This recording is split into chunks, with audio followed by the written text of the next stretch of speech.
Robert Grigore here at Grigore Counseling. For those of you who don't know me, I am a registered clinical counselor working out of British Columbia, Canada, and I'm also a certified EMDR therapist. So today, in a short video, I wanted to talk to you about imposter syndrome and how EMDR can help in an incredibly amazing, fast, and effective way.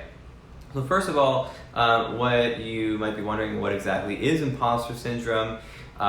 It's as far as I'm aware, it's not a diagnosable disorder or anything like that, but imposter syndrome essentially is feeling like you're a fraud in some way, shape, or form in some aspect of your life. So like, let's say if you're a musician, let's say you've done amazing concerts and you've got several albums out or something like that, and for some reason deep inside you still feel like you're not good enough. You're actually fooling people. Okay, so in the therapy world, for example, it may have hundreds and hundreds of clients, and for some reason I still don't feel like I'm good enough. Okay, so that's kind of what imposter syndrome is. I encourage you to look into your own life and find out if this applies to you in some way, shape, or form, that you're feeling like actually you're kind of a fraud. Like if people were to see me on the inside and know who I really am, they find out that I'm faking it, all right? So it's, obviously it's very debilitating for people, to go through life and have, what seems to be, amazing successes in life, and from all other people's standards you're successful, but yet you still feel like you're a fraud. So how can EMDR help with this? Essentially, it's an issue that we will call imposter syndrome, and what happens is we would find out what's the negative words that you're saying about yourself, this belief that's coming from somewhere in the back of your mind, this inner critic that we all have one, that's saying some things to you. And it could be a statement like, I'm not good enough, like I mentioned, or maybe I'm worthless, or I'm inadequate, or I'm a loser, something like that. Stuff that's really painful. Okay, and when this statement happens in the back of your mind, you might not actually hear the words when you're engaging in, let's say, the musician again, engaging in a great guitar solo. You might not be saying to yourself right then, hearing a voice like you're not good enough, but at some point in that process,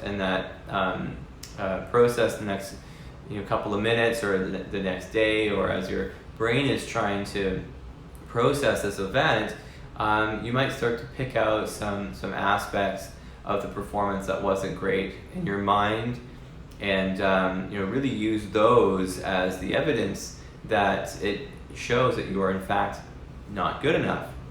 So in the EMDR model, what we do is we'll find out that negative belief, let's say I'm not good enough, is the one, and there's an emotion that goes along with that feeling, or several emotions. It could be sadness, it could be anger, it could be just a feeling of hopelessness or deflation.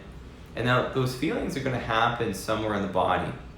And so then what we do is we're going to find all that together. We're going to search for the back in time in your life to some earlier memory that's actually the root of where that came from. I can guarantee you it's not the last concert that you had. Okay, it's going to be something that's from probably early childhood, 4, 5, 6, 7 years old, somewhere around there. Which has actually planted the seed in you where you believe that you're not good enough. The negative belief might have changed slightly over time, but the feeling and the body sensations are going to remain the same. So with EMDR, what we do is we eliminate the distress related to that first memory and then reprocess it so it's actually something very positive now for you. Okay? From there, we move into a further, in the timeline of your life, we're going to move into, find the worst time in your life where you felt that you weren't good enough, that you felt hopeless, that you felt powerless, etc. And we're going to do the same thing with that, clear that memory.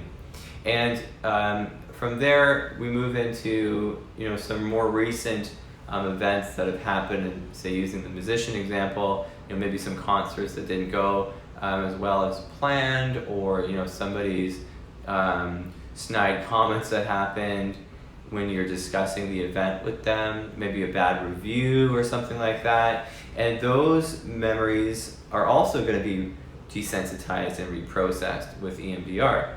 So instead of looking at these as evidence that you're not good enough, you're going to be able to look at them from a whole different angle and actually be able to move forward with positivity.